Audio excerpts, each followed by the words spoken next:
In this video, we are going to install Apache ActiveMQ Artemis instead of classic one, so which is a JMS broker. So we can going to install this in Windows system or Linux system. But in this video, we are focusing on the Windows system installation.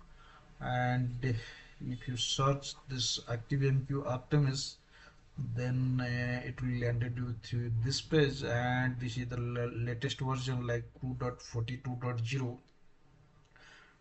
So you can download like the tar format, or otherwise the zip format you can download.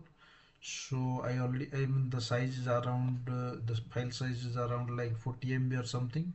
So I already downloaded this file. So let me go for the installation, and you can see the download file around 45 MB. So let me go to git bash. So here I already downloaded this directory.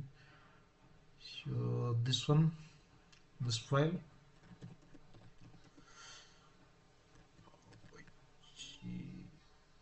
Artemis, the size is around 45 MB.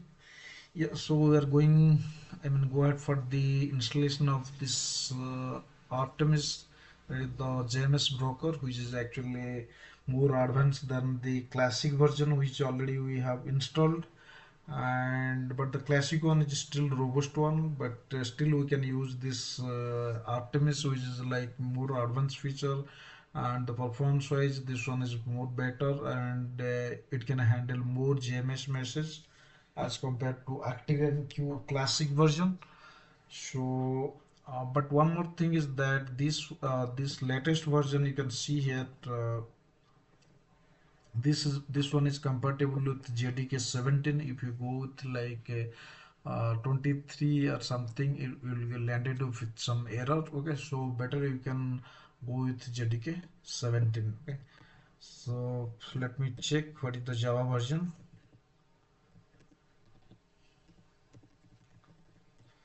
Yeah, so I downloaded from the Java 23 to 17 because this Artemis have some issue with 23, so that's why I installed with 17. So now we can go ahead for the unzip tar hyphen zxvf, then Apache file Artemis. I'm going to unzip this to certain directory like dopt. So now it is extracted to the target directory, that is the dopt. So let me jump to that directory. opt pwd, you can see I'm in opt directory, so I extracted to this one. So let me rename this file if you want, otherwise you can keep this big name Artemis, this one Apache Artemis. Let me rename to Artemis only. Okay, so you can double check here. Now it's renamed. So now we can proceed for the to create the broker. cd Artemis. Yeah, if you check here, you can get all the directory path like bin, live, and the web directory also there. Okay, so we can, all the binaries file are flashed inside this bin directory. We can go ahead to create one broker, but always you can trigger this command from this base path, that is the Artemis, otherwise your broker will be created inside the bin. Okay, so from here you can use bin Artemis, then create your broker name. So let me give the broker name like broker1. Okay, so the broker folder will be created under this home directory, that is the Artemis. Okay, so because right now I'm inside this Artemis directory, so it will ask some yes no like admin username. So what is the default username it asks for? If I select this one, One second, let me. Yeah, so the username is admin. The password I can keep the same like admin. Allow anonymous access. Yeah, if you want, you can put. Yeah. So now it is showing like bunch of commands how to start this Artemis and how to control like. One second, let me maximize this screen. Yeah. So you can see here it's showing like in Linux environment you can use this command, okay, but if it is Windows environment you can use, if it is Windows environment you can use this command. Like first you can install it as a service using Artemis service, then you can start this process, okay. So let me, as it is Windows environment, so we can go with this commands, okay. So we can use a Unix like path, okay. So like dpt Artemis, then your broker name, you can see here the broker name is mentioned here. The broker name is broker1. And yeah, before starting this service, let me configure something. I'll show you inside the etc directory. Let me jump to that directory first. Yeah, here you can see one etc directory there, then you can go to that directory, and here you can see like some of the configuration file is there. Like if you previously if you have like ActiveMQ classic version is already installed, might be you are facing some port conflict, okay, because the both the application is trying to access the same port, okay. So you can change this port here. So here one file is there like broker.xml. If you open this file and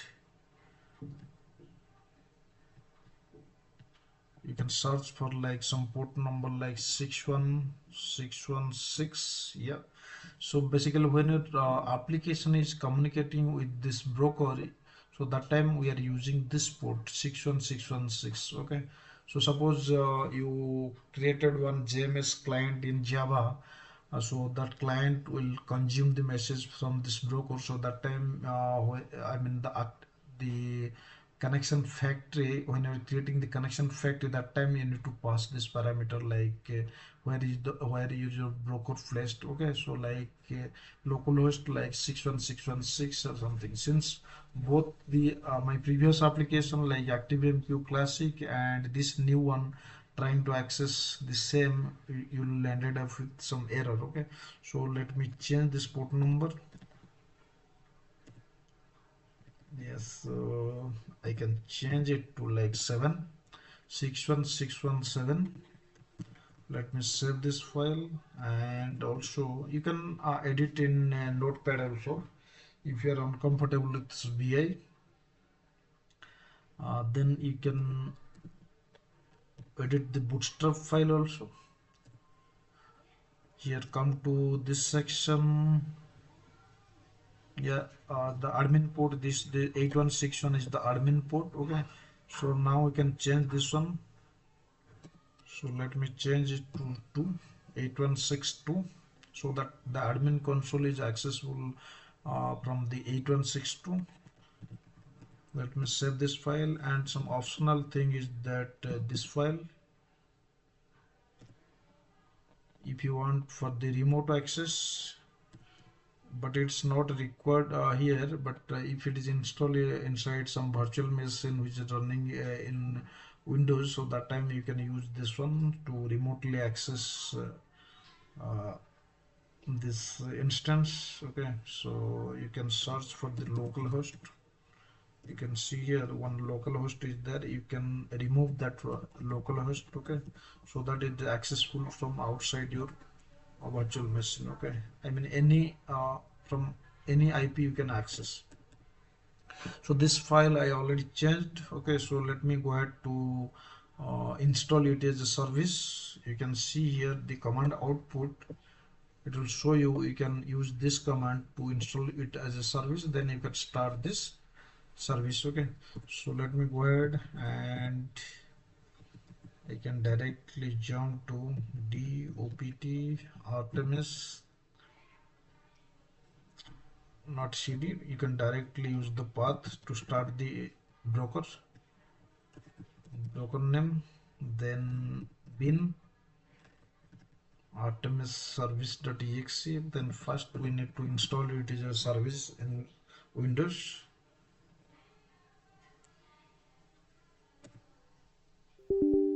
It will ask for the user account control. Then in Windows environment, then you can click yes. Then you can see it is installed as a service with ID like this, my broker like triple some 4 zeros. Okay, so you can change this zero also. Okay, that is the name. Then after that you can start this broker. You can start this broker. Again it will ask for the allow to those permission. Okay, so now you can see it is started. Now we're gonna go ahead to access from the browser. Since it is installed localhost, so http colon localhost. Yeah, so I changed the console admin console port like 8162, otherwise by default 8161. Okay, so click enter. What is that error? One second, I think it's wrong. http colon localhost. Yeah, this one. So now it's asks for the login account, whatever username we put there, the same username you can uh, use here, admin, and the password is like admin. Then click login. Yeah, so now all the broker information is showing. Okay, whatever the broker name is there, so it is showing like 0, and you can see the broker version like 242.0 is showing, and it's off time, all the information are showing. And if you go to this connection or the status, broker information attributes are there. Okay, so if you click on the runtime, it will show you it is installed with the JDK 17, and all the information, OS name, all these things is showing. And here you have a lot of options are there. You can create the queue from the the user interface. But first thing is that you need to create one address. Okay, so let me create one address. After that we can create one queue like test q1. So if you are planning for the queue or topic, then if you choose topic, then at that time you can use multicast. Otherwise for the queue, that is the point to point communication, you can use any cast. Okay, then create address. You can see address successfully created. Once the queue is created, then it will show you here. Okay, yeah, so come to click on the queue. Then we need to create one queue. Yeah, so now this in the address section, this address is showing. So click on these three dots. Then one option is there like create queue. The queue name you can put the same. Routing is like any cast because it is a queue. All the field you can leave it as blank. Then create queues, and it is successfully created. If you come to queues sections, now this queue is created. You can send the message here. Send message. Durable create message ID if you want. And I think I don't know why this message field is unable to click, but you can add the header of that message. Okay, suppose you can put some name. Okay, name, and you can put like value 3 or something, and this is the message header, not the message content. Okay, so whenever you are accessing this queue from JMS client, so that time you can use this message name. Okay, so it will fetch your respective values. Then here you can select like what type of message, XML, JSON or plain text. So this is a plain text, and click on send. Message successfully sent.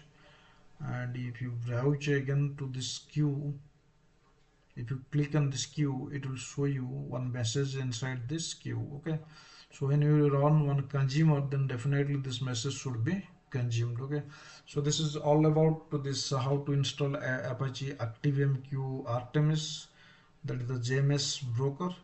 And once you completed all these things, if you want to stop this one, then you can use this stop. Okay, and if you uninstall it as a service, then again you can use like uninstall. Yeah, so now it is uninstalled from your operating system, that is Windows operating system. Yeah, so that's it.